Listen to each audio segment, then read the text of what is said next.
So, this should be a strange story, but it's an authentic one, which makes it super disturbing. I used to be in the US Air Force. I was in the US Air Force for about 3 years and 6 months.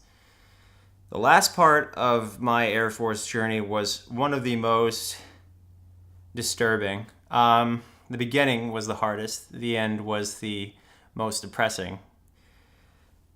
I was given an order when I was on the relieved duty squad. The relieved duty squad is where they send people who basically can't do the normal jobs that we were assigned, like being a cop. I was security forces, and I couldn't do my duty because I had a mental breakdown, went to a pretty sincere depression, was diagnosed by the therapist that they assigned to me as chronically depressed after I broke down crying in his office.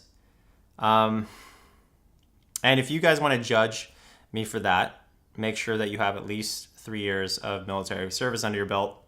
Otherwise, who are you?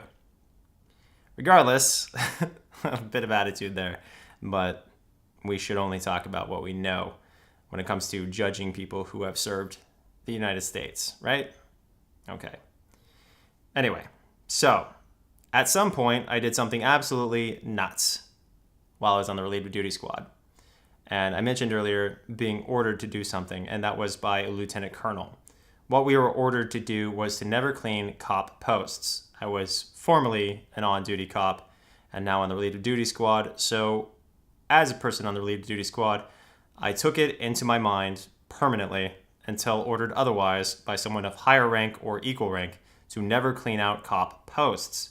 A cop post is where they sit next to a gate or they sit next to a fence and they make sure that that gate or fence is secure. That's common knowledge. So I was ordered one day to clean out posts by a senior airman. I was an E4 at the time, which is a senior airman as well. And seeing someone of equal rank order me to do something that a lieutenant colonel told me not to do, I didn't respect it very much. So I disregarded that order. He told on me. He told someone higher ranking than him, and that higher ranking person told me to clean out the posts. And I told him that a lieutenant colonel told me not to. So I refused to clean the posts until, someone of equal rank would tell me.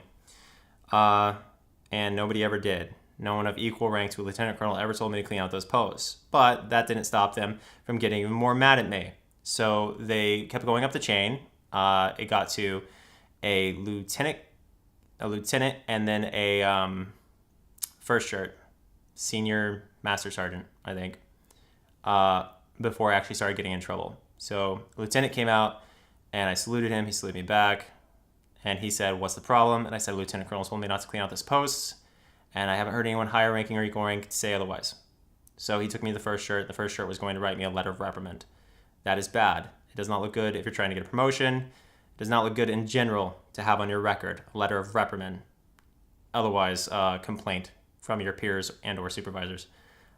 So I took it upon myself to no longer be treated like a number, no longer be treated like a robot, no longer be treated like I didn't matter, and I stripped naked in front of him. And I know to many of you this sounds crazy, but you have to remember I was diagnosed as chronically depressed at the time. I had been suicidal recently, and I was very much so sick of the military and how they treated us. Because the Air Force, if you watch my video on my early times in the Air Force, it's pretty messed up what they'll do to their own. Anyway, so I started stripping naked, and the first shirt said to stop stripping naked. Oh, since you asked nicely, no, I didn't stop stripping naked. I got completely naked. I grabbed my garments and I stuffed them in a bag before they arrested me.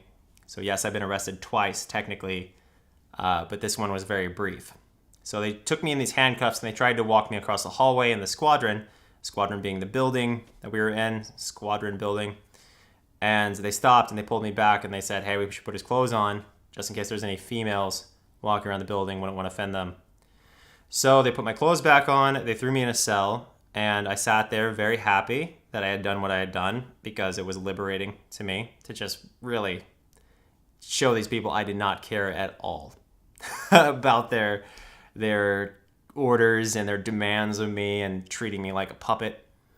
So, after just a few minutes of me smiling and being happy in the cell, They came up to me and they said, "Are you going to keep your clothes on?" And I said, "Yes."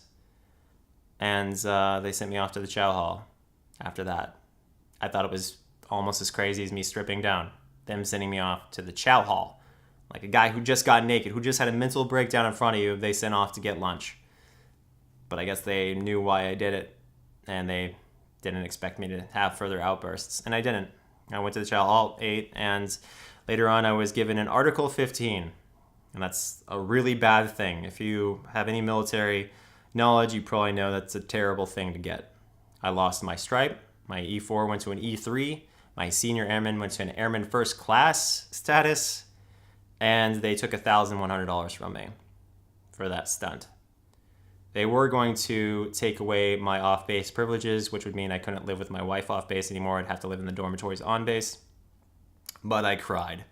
So I was in the office with the new lieutenant colonel who had replaced the lieutenant colonel who ordered everyone not to clean the cop posts.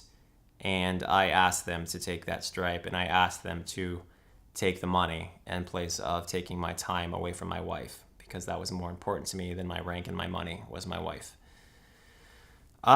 So yeah, that's the story of the time that I got naked in front of my boss. Hopefully I didn't miss anything or leave something out. Thanks for watching.